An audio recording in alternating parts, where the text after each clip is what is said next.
ನೋಡಿ ಸ್ನೇಹಿತರೆ, ನಾನು ಇವತ್ತೊಂದು ಹೊಸ ವಿಡಿಯೋ ಮಾಡ್ತಾಯಿದ್ದೀನಿ. ಒಂದು ವಿಶೇಷವಾದ ವಿಡಿಯೋ. ಒಂದು ಪಾಮ್ ಟ್ರೀನ ಒಂದು ಸಪ್ರೇಟ್ ಸ್ಪೀಷೀಸ್ದು ಒಂದು ವಿಡಿಯೋ ಮಾಡ್ತೆ. ನಾನು ಈಗ ಮಾತಾಡ್ತಿರೋ ಲೊಕೇಶನ್ ಬಂದುಬಿಟ್ಟು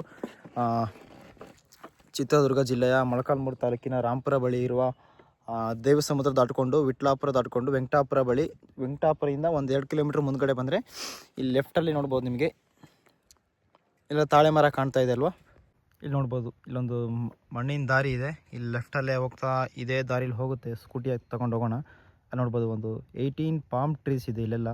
ಅದೇ ರೂಟಲ್ಲಿ ಬಂದರೆ ನಾವೀಗ ಇದೊಂದು ವೇಸ್ಟ್ ಡೆಡ್ ಲ್ಯಾಂಡ್. ಇದು ಯಾವುದೇ ಕಲ್ಟಿವೇಷನ್ ಮಾಡ್ತಾ ಇಲ್ಲ. ಇಲ್ಲೆಲ್ಲ ನೋಡ್ಬೋದು ಮುಳ್ಳಿನ ಗಿಡಗಳೆಲ್ಲ ಬೆಳೆದಿದೆ. ಜಾಲಿ ಅಂತ ಕರೀತಾರೆ ನಮ್ಮ ಕಡೆ, ಇದೆಲ್ಲ ಕರೀತಾರೆ.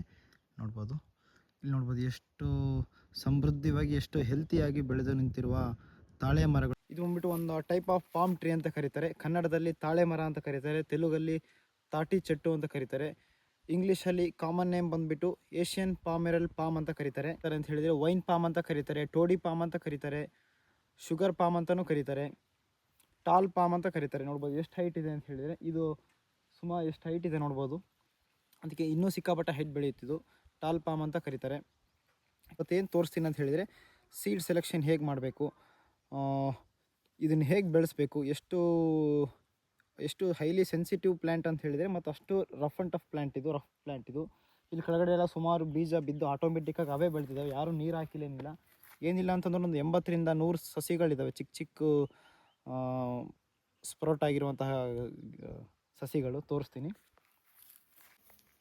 ನೋಡ್ಬೋದು ಎಷ್ಟು ದೈತ್ಯ ಆಕಾರವಾಗಿ ನಿಂತ್ಕೊಂಡಿದೆ ಅಂತ ಹೇಳಿದರೆ. ಈ ಪ್ಲ್ಯಾಂಟ್ ಬಂದುಬಿಟ್ಟು ಆಲ್ಮೋಸ್ಟ್ ಎಷ್ಟು ಅಂದರೆ 100 ಫೀಟ್ವರೆಗೂ ರೀಚ್ ಆಗುತ್ತೆ ಅಂತ ಹೈಟು. 100 ಫೀಟ್ ಹೈಟ್ ರೀಚ್ ಆಗುತ್ತೆ ಅಂದರೆ ನೋಡಿ, ಲೆಕ್ಕ ಹಾಕ್ಕೊಳ್ಳಿ ಎಷ್ಟು ದೈತ್ಯವಾಗಿ ಬೆಳೆದಿರ್ಬೋದು. ಮರ ಮಾತ್ರ ನಿಜವಾಗ್ಲೂ ಗ್ರೇಟ್. ಇದು ಕೆಳಗಡೆ ಬಿದ್ದಿರುವಂತಹ ಸೀಡ್ಸಿಂದ ನೋಡ್ಬೋದು. ಫಸ್ಟ್ ಈ ಥರ ಬೆಳೆಯುತ್ತೆ ನೋಡ್ಬೋದು, ಎಷ್ಟು ಚಿಕ್ಕದಾಗಿದೆ. ಎಷ್ಟು ಸ್ಲೋ ಗ್ರೋತ್ ಅಂತ ಹೇಳಿದರೆ, one of the slowest growing plant ಇದು. ಎಷ್ಟಿದೆ ಅಂತ ಹೇಳಿದರೆ, ಇದು ಆಲ್ಮೋಸ್ಟ್ 1.5 ವರ್ಷದ ಪ್ಲ್ಯಾಂಟ್ ಇರ್ಬೋದು. ಇದು ನೋಡ್ಬೋದು ನೀವು, 2 ವರ್ಷದ ಪ್ಲ್ಯಾಂಟ್ ಇಲ್ಲಿದೆ ನೋಡಿ. ನಾನು ಸ್ವಲ್ಪ ರಿಸರ್ಚ್ ಮಾಡ್ತಿದ್ರ ಬಗ್ಗೆ, ಅದಕ್ಕಾಗಿ ಹೇಳ್ತಾ ಇದ್ದೀನಿ. 2 ಪ್ಲ್ಯಾಂಟ್ ಇದೆ ಇಲ್ಲಿ ನೋಡ್ಬೋದು. ಇದರ ಎಲೆ ಬಂದುಬಿಟ್ಟು ನವಿಲು ಗರಿ ಆಕಾರ ಥರ ಬರುತ್ತೆ. ನವಿಲು ಹೇಗೆ ಅದರ ಪುಕ್ಕಗಳನ್ನು ಬಿಚ್ಚಿದಾಗ ಹೇಗೆ ನಮಗೆ ಕಾಣಿಸುತ್ತೋ ಅದೇ ಥರ ಬರುತ್ತೆ ನೋಡ್ಬೋದು. ಮೇಲೆ ಸಹ ನೋಡಿ ಎಷ್ಟು ದೊಡ್ಡದಾಗಿದೆ. ಹತ್ರಕ್ಕೆ ಹೋಗೋಣ ಬನ್ನಿ. ಕೆಳಗಡೆ ಸುಮಾರು ಸಸಿಗಳು ಬಿದ್ದಿದೆ. ಇದರ ಸೀಡ್ ಬಂದುಬಿಟ್ಟು ಸಿಕ್ಕಾಪಟ್ಟೆ ವಿಶೇಷ. ಅದು ಸೇಮ್ ತೆಂಗಿನಕಾಯಿ ಥರ ಇರುತ್ತೆ. ಅದರ ಒಳಗಡೆ 3 ಸಪ್ರೇಟ್ ಬೀಜಗಳಿರುತ್ತೆ, ಸಪ್ರೇಟ್ ಸೀಡ್ಸ್ ಇರುತ್ತೆ ನೋಡ್ಬೋದು. ಇದರ ಟ್ರಂಕ್ ಬಂದುಬಿಟ್ಟು ಈ ಥರ ಇದೆ. ಇಷ್ಟು ದೈತ್ಯಕಾರವಾಗಿದೆ ನೋಡಿ. ಇನ್ನು ಒಂದು ವಿಶೇಷ ಏನಂತ ಹೇಳಿದರೆ, ಇದರಲ್ಲಿ ಪ್ಲ್ಯಾಂಟಲ್ಲಿ ಮೇಲ್ ಪ್ಲ್ಯಾಂಟ್ ಮತ್ತು ಫೀಮೇಲ್ ಪ್ಲ್ಯಾಂಟ್ ಸಪ್ರೇಟ್ ಆಗಿರುತ್ತೆ. ಫುಲ್ ಡಿಫ್ರೆಂಟ್ ಆಗಿರುತ್ತೆ, ಒಂದಕ್ಕೊಂದು ಸೇಮ್ ಇರುತ್ತೆ, ಬಟ್ ಡಿಫ್ರೆನ್ಷಿಯೇಟ್ ಮಾಡೋದು ತುಂಬ ಕಷ್ಟ. ಆಲ್ಮೋಸ್ಟು ಒಂದು 10 to 15 ಇಯರ್ಸ್ ಬೇಕು ಡಿಫ್ರೆನ್ಷಿಯೇಟ್ ಮಾಡಲಿಕ್ಕೆ. ಫುಲ್ ಎಕ್ಸ್ಪೀರಿಯೆನ್ಸ್ ಇರೋರಾದರೆ ಚಿಕ್ಕದಿರುವಾಗಲೇ ಕಂಡುಹಿಡಿಬೋದು ಅಂತ ನನ್ನ ಅನಿಸಿಕೆ, ಗೊತ್ತಿಲ್ಲ. ನೋಡ್ಬೋದು ಇಲ್ಲಿ ಫ್ರೂಟ್ ಬಂದಿದೆ ಅಲ್ವಾ, ಅಲ್ಲಿ ನೋಡ್ಬೋದು ನೀವು ತಿಂದಿರ್ತಾರೆ. ಇದು ಬೆಂಗಳೂರಲ್ಲಿ ಎಲ್ಲ ಕಡೆ ಸಿಗುತ್ತೆ, ಸಿಟಿಗಳಲ್ಲಿ. ಇದು ಫೀಮೇಲ್ ಪ್ಲ್ಯಾಂಟ್. ಇಲ್ಲಿ ನೋಡ್ಬೋದು, ಇದು ಪಕ್ಕನೇ ಇದೆ ನೋಡಿ ಮೇಲ್. ಇದು ಶಾರ್ಪ್ ಇನ್ಫ್ಲೋರೆಸೆನ್ಸ್ ಬಂದಿದೆ ನೋಡಿ, ಫ್ಲವರ್ಸು. ಇದು ಬಂದುಬಿಟ್ಟು ಮೇಲು. ಈಸಿಯಾಗಿ ಡಿಫ್ರೆನ್ಷಿಯೇಟ್ ಮಾಡ್ಬೋದು ನೋಡಿ. ಇದು ಫುಲ್ಲು ಬಿದ್ದು ಒಣಗೋಗಿರುವಂತಹ ಸೀಡ್. ಇದು ಈಗ ಪೀಸ್ ಆಯಿತು, ಜಸ್ಟ್ ಪೀಸ್ ಆಯಿತು, ತೋರಿಸ್ತೀನಿ. ಇದು ಒಳಗಡೆ 3 ಸೀಡ್ಲಿಂಗ್ಸ್ ಇರುತ್ತೆ ಸಪ್ರೇಟಾಗಿ ನೋಡ್ಬೋದು. ಇದೊಂದು ಸೀಡು, ಇದೊಂದು ಸೀಡು ಕಂಪ್ಲೀಟಾಗಿ 3 ಹಾಗೆ ಪೂರ್ತಿ ಒಣಗೋಗಿದೆ. ಅದು ಯೂಸ್ಲೆಸ್. ಅದು ಯಾವುದಕ್ಕೆ ಯೂಸ್ ಆಗಲ್ಲ. ಈಗ ಜರ್ಮಿನೇಷನ್ ಆಗಲ್ಲ, ಈ ಥರ ಪ್ಲ್ಯಾಂಟ್ ಬರಲ್ಲ ನೋಡ್ಬೋದು.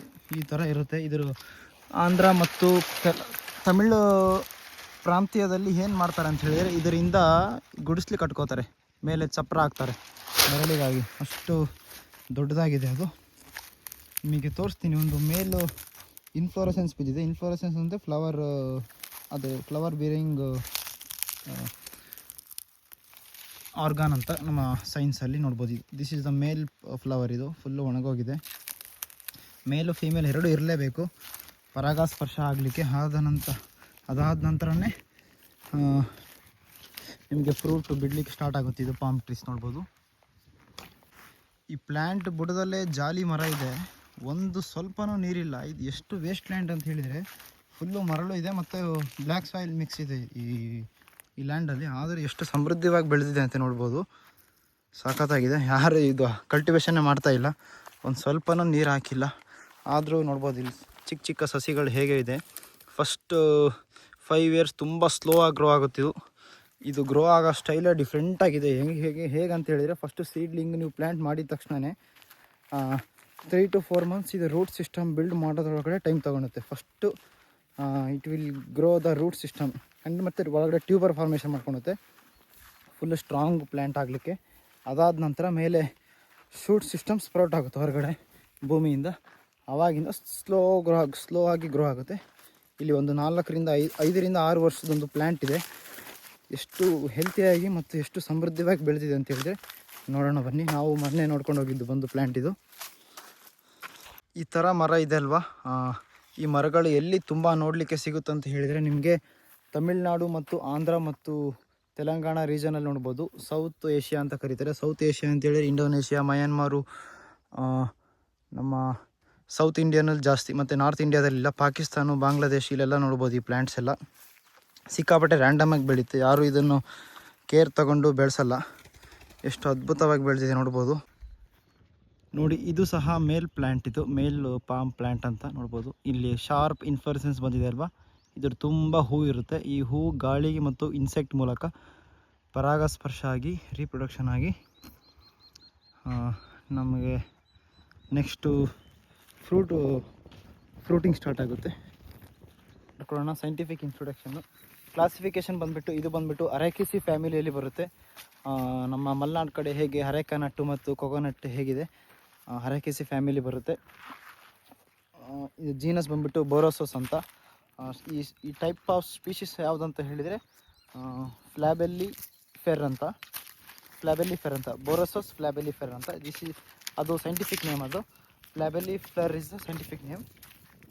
ಕಾಮನ್ ನೇಮ್ ಬಂದುಬಿಟ್ಟು ಏಷಿಯನ್ ಪಾಮೆರಲ್ ಪಾಮ್ ಅಂತ ಕರೀತಾರೆ.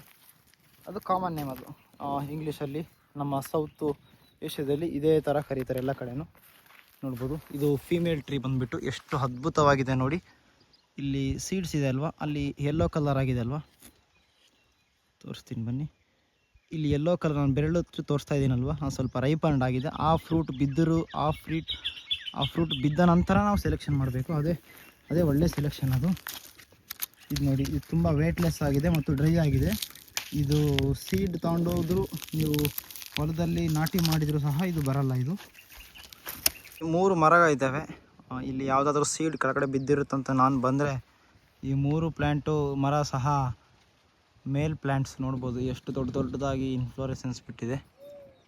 ಅಲ್ಲಿ ಇಲ್ಲಿ ತನಕ ಕಾಣ್ತಾ ಇದೆ ಅಲ್ವಾ, ಅದು ಬಂದುಬಿಟ್ಟು ಮೇಲ್ ಪ್ಲ್ಯಾಂಟ್. ಅದು ಎರಡನೇದು ಮೇಲ್ ಪ್ಲ್ಯಾಂಟ್. ಆ ಕಡೆ 2 ಇದೆ, ಯಾವುದೋ ಗೊತ್ತಾಗ್ತಿಲ್ಲ. ನಾವು ಹತ್ರಕ್ಕೆ ಹೋಗಿ ನೋಡ್ಕೊಂಡು ಬರೋಣ. ಇಲ್ಲೊಂದು ಪಾಮ್ ಟ್ರೀ ಇದೆ. ಇಲ್ಲೊಂದು ಏನು ವಿಶೇಷ ಮತ್ತು ಡಿಫ್ರೆಂಟ್ ಆಗಿದೆ ಅಂತ ಹೇಳಿ ನೋಡ್ಬೋದು. ಇಲ್ಲೊಂದು ಹರಳಿ ಮರ ಇದೆ. ಇಲ್ಲಿ ಹರಳಿ ಮರ ಕೆಳಗಡೆ ಚಿಕ್ಕದಾಗಿ ಇರುವಾಗಲೇ ಒಂದು ಸಸಿ ಉಟ್ಕೊಂಡಿದೆ ನೋಡಿ. ಆ ಬಡ್ಡೆನ ಹೇಗೆ ವ್ರ್ಯಾಪ್ ಮಾಡ್ಕೊಂಡಿದೆ ಅಂತ ಹೇಳಿದರೆ ಟ್ರಂಕ್ನ, ಪಾಮ್ ಗಿಡದ ಟ್ರಂಕ್ನ ಎಷ್ಟು ಜೊತೆಗೆ ಬೆಳೀತಾ ಇದೆ. ಅಲ್ಲೊಂದು ಮರ ಇದೆ, ಅಲ್ಲೊಂದು ತೋರಿಸ್ತೀನಿ. ಅದು ಇದಕ್ಕೂ ಡಿಫ್ರೆಂಟಾಗಿದೆ. ಅದು ನೋಡಿ, ಇಲ್ಲಿ ನಮ್ಮ ಮೇನ್ ಕಾಯಿ ಒಳಗಡೆ ಇರುವಂತಹ 3ರಿಂದ 4 ಸೀಡ್ ಇರುತ್ತಲ್ವ, ಅದೆಲ್ಲ ಬಿದ್ದು ಸಪ್ರೇಟಾಗಿ ಫುಲ್ಲು ಒಣಗೋಗಿ ಎಂಬ್ರಿಯೋ ಎಲ್ಲ ಡ್ರೈ ಆಗಿದೆ. ಒಳಗಡೆ ಏನೂ ಇಲ್ಲ. ಇದು ತುಂಬ ವೇಟ್ಲೆಸ್ ಇದೆ. ಈ ಸೀಡು ನೀವು ನಾಟಿ ಮಾಡಿದರೆ ಜರ್ಮಿನೇಷನ್ ಆಗೋಲ್ಲ. ಇದೆಲ್ಲ ನೋಡ್ಬೋದು, ಸಿಕ್ಕಾಪಟ್ಟೆ ಬಿಸಿಲಿಗೆಲ್ಲ ಒಣಗಿ ಫುಲ್ ಡ್ರೈ ಆಗೋಗಿದೆ, ಏನಿಲ್ಲ. ಸುಮಾರು 1 ವರ್ಷದ ಕೆಳಗಡೆ ಬಿದ್ದಿರುವಂಥ ಸೀಡ್ಸ್ ಇದು. ಕೆಲವೊಂದು ಹಾಗೆ ಚಿಗುರು ಹಾಕಿದೆ ಒಳಗಡೆ, ಯಾವಾಗ ನೀರು ಸಿಕ್ಕಿದೆ ಆ ಕರೆಕ್ಟ್ ಟೈಮಿಗೆ. ಇದು ನೋಡ್ಬೋದು, ಇದು ಫೀಮೇಲ್ ಇನ್ಫ್ಲೋರೆಸೆನ್ಸ್. ಇದ್ರ ಜೊತೆಗೆ ಕಾಯಿ ಹೀಗೆ ಅಂಟ್ಕೊಂಡಿರುತ್ತೆ. ಈಗ ಫುಲ್ಲು ಬಿದ್ದಿದೆ ಪೂರ್ತಿ ನೋಡ್ಬೋದು. ಹೊಂಬಾಳೆ ಇದೆ, ಫುಲ್ ಡ್ರೈ ಆಗೋಗಿದೆ. ಎಕ್ಸಾಕ್ಟ್ಲಿ 5ನೇ ಮತ್ತು 6ನೇ ತಿಂಗಳಲ್ಲಿ ಬಂದರೆ ನಿಮಗೆ ಸುಮಾರು ಕಾಯಿ ಹಣ್ಣಾಗಿ ಕೆಳಗಡೆ ಎಲ್ಲ ಬೀಳುತ್ತಂತೆ. ಆವಾಗ ಸೀಡ್ ಅದು ಒಳ್ಳೆ ಟೈಮು ಸೀಡ್ ಕಲೆಕ್ಷನ್ ಮಾಡ್ಕೊಳ್ಲಿಕ್ಕೆ. ಫೀಮೇಲ್ ಟ್ರೀ ಇಲ್ಲೆಲ್ಲ ತುಂಬ ಅಪರೂಪಕ್ಕಿದೆ, ಜಾಸ್ತಿ ಫೀಮೇಲ್ ಟ್ರೀಸ್ ಇಲ್ಲ. ನೋಡ್ಬೋದು, ಇಲ್ಲಿಂದ ಸ್ಟಾರ್ಟ್ ಆಗಿ ಕಂಪ್ಲೀಟಾಗಿ ಅಷ್ಟು ಮೇಲ್ ಟ್ರೀಸ್ ಇದ್ದಾವೆ ಇಲ್ಲೆಲ್ಲ. ಅಲ್ಲಿ ಎಲ್ಲ ಹಣ್ಣು ಸಿಗಲ್ಲ ನೋಡಿ. ಒಂದು ವಿಶೇಷವಾದ ಆಶ್ಚರ್ಯಕರ ನೋಟ ನೋಡ್ಬೋದು ಇಲ್ಲಿ ಹೇಗಿದೆ ಅಂತ ಹೇಳಿದರೆ, ಮಧ್ಯದಲ್ಲಿ ಪಾಮ್ ಟ್ರೀ ಇದೆ, ಸುತ್ತಲೂ ಅರಳಿ ಮರ, ಅದು ಒಳಗಡೆ ಸುತ್ತಾಕೊಂಬಿಟ್ಟಿದೆ ನೋಡ್ಬೋದು. ಎಷ್ಟು ದೊಡ್ಡ ಅರಳಿ ಮರ ಅಂತ ಹೇಳಿದರೆ ಸಿಕ್ಕಾಪಟ್ಟೆ ದೊಡ್ಡದು. ಇದು ಮಧ್ಯದಲ್ಲಿ ಮಾತ್ರ ಚಿಕ್ಕದಿರುವಾಗಲೇ ಬೆಳೀತಾ ಬೆಳೀತಾ ಬೆಳೀತಾ ಒಟ್ಟಿಗೆ ಬೆಳೆದು ಬಿಟ್ಟಿದ್ದಾವೆ ನೋಡ್ಬೋದು.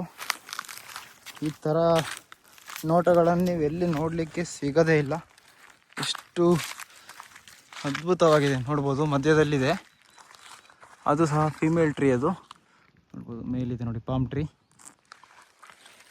ಅಲ್ಲೊಂದು ಚಿಕ್ಕದಾಗಿರುವ ಗಿಡ ಇದೆ, ನೋಡೋಣ ಬನ್ನಿ.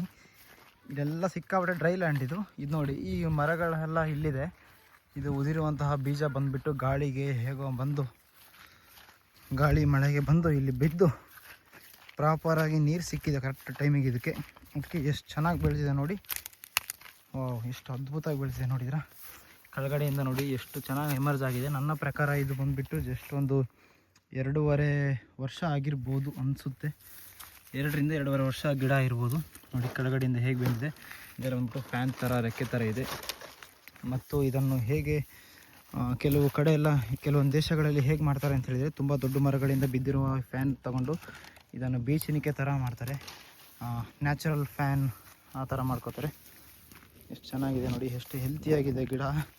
ಇದನ್ನ ಕಿತ್ಕೊಂಡು ಹೋಗೋಕ್ಕೆ ಬರೋಂಗಿದ್ರೆ ಆರಾಮಾಗಿ ಕಿತ್ಕೊಂಡು ಹೋಗಿ ನಾವು ಹೊಲದಲ್ಲಿ ಹಾಕ್ಕೋಬೋದಿತ್ತು. ಎಷ್ಟು ಡೀಪ್ ಹೋಗಿರುತ್ತೆ ಅಂತ ಹೇಳಿದರೆ, ಒಂದು 5 ರಿಂದ 7-8 ಅಡಿ ರೂಟ್ ಒಳಗಡೆ ಹೋಗಿರುತ್ತೆ. ತುಂಬ ಕಷ್ಟ ಕಿತ್ತೋದು. ಆದರೂ ಟ್ರಾನ್ಸ್ಪ್ಲಾಂಟ್ ಮಾಡಲಿಕ್ಕೆ ಒಂದು ಕಡೆಯಿಂದ ಇನ್ನೊಂದು ಕಡೆಗೆ ಇದು ಗಿಡ ಬರಲ್ಲ, ಅಷ್ಟು ಸಕ್ಸಸ್ಫುಲ್ ಆಗಿಲ್ಲ ಯಾರು ಟ್ರಾನ್ಸ್ಪ್ಲಾಂಟ್ ಮಾಡಿ ಬೆಳೆಯೋದ್ರಲ್ಲಿ. ಅದಕ್ಕೆ ಡೈರೆಕ್ಟಾಗಿ ಸೀಡು ಅಲ್ಲಿ ನೆಡಬೇಕು ಒಂದು ಪ್ಲೇಸಲ್ಲಿ ನೋಡಿ. ಆದರೂ ತುಂಬ ಕ್ಲೋಸಾಗಿ ಬಂದಿದ್ದೀನಿ. ಇದು ಸಹ ಮೇಲ್ ಪ್ಲ್ಯಾಂಟೇ ನೋಡ್ಬೋದು. ಅಲ್ಲಿ ಮೇಲ್ ಇನ್ಫ್ಲೋರೆಸೆನ್ಸ್ ಕಾಣ್ತಾ ಇದೆಯಲ್ಲ, ಅದರಿಂದ ನಾವು ಇದನ್ನು ಗುರುತು ಮಾಡಬಹುದು ಮೇಲ್ ಪ್ಲ್ಯಾಂಟ್ ಅಂತ ಹೇಳಿ ನೋಡಿ. ಇದರ ರೂಟ್ಸ್ ಬಂದುಬಿಟ್ಟು ಸೇಮ್ ತೆಂಗಿನ ಮರದ ಹೇಗೆ ರೂಟ್ಸ್ ಇರುತ್ತೋ ಅದೇ ಥರ ಭಾರಿ ಸ್ಟ್ರಾಂಗೆಸ್ಟ್ ರೂಟ್. ಆಯುರ್ವೇದಿಕ್ ಮೆಡಿಸಿನ್ಸ್ಗೆ ಯೂಸ್ ಮಾಡ್ತಾರೆ ಇದನ್ನು ರೂಟ್ಸು. ಇದು ಫೈಬರ್ ರೂಟ್ ಸಿಸ್ಟಮ್. ಇದು ಬಂದುಬಿಟ್ಟು ನನ್ನ ಪ್ರಕಾರ ಇದು ಒಂದು 9 ರಿಂದ 10 ವರ್ಷದ ವಯಸ್ಸಿನ ಒಂದು 8 ರಿಂದ 9 ವರ್ಷದ ವಯಸ್ಸಿನ ತಾಳೆ ಮರ ಆಗಿದೆ ಅನಿಸುತ್ತೆ. ಇದು ಪಕ್ಕ ಹೈಲಿ ಮೆಚ್ಯೂರ್ಡ್, ಏನಂತಾರೆ ಇದನ್ನು, ಟ್ರಂಕ್ ಫಾರ್ಮೇಷನ್ ಆಗಿದೆ ನೋಡ್ಬೋದು. ಎಷ್ಟು ಚೆನ್ನಾಗಿದೆ ಇದೆಲ್ಲ. ನೆಕ್ಸ್ಟ್ ಬರ್ತಾ ನಾವು ಕ್ಲೀನ್ ಮಾಡಬೇಕು. ಕ್ಲೀನ್ ಮಾಡಿದರೆ ಚೆನ್ನಾಗಿ ಹೆಲ್ತಿಯಾಗಿರುತ್ತೆ ಪ್ಲ್ಯಾಂಟು. ಯಾವುದೇ ತರಹದ ಹುಳ ಏನು, ಫಂಗಸ್ಸು, ಯಾವುದೇ ಬ್ಯಾಕ್ಟೀರಿಯಾ ಏನೂ ಅಟ್ಯಾಕ್ ಆಗೋಲ್ಲ. ಇಲ್ಲಾಂದರೆ ಆ ಪೊಟ್ರೆ ಒಳಗಡೆ ಸಣ್ಣ ಪುಟ್ಟ ಹುಳ ಸೇರಿಕೊಂಡು ಸ್ವಲ್ಪ ಏನೋ ಅದು ಇದು ರೋಗ ಬಂದಿದೆ ಅನಿಸುತ್ತೆ. ಎಲೆದು ಒಣಗೋಗಿದೆ. ಎಷ್ಟು ಸಖತ್ತಾಗಿದೆ ನೋಡಿ. ಈ ಥರ ಇರುತ್ತೆ ಒಂದು ಹೈಲಿ ಮೆಚ್ಯೂರ್ಡ್ ತಾಳೆ ಮರ ಇದು. ಇದು ಸಹ ಒಳ್ಳೆ ಟ್ರಂಕ್ ಫಾರ್ಮೇಷನ್ ಆಗಿದೆ. ಇದು ಒಂದು 7 ರಿಂದ 8 ವರ್ಷದ ವಯಸ್ಸಿನ ತಾಳೆ ಮರ ಇರ್ಬೋದು ನೋಡಿ.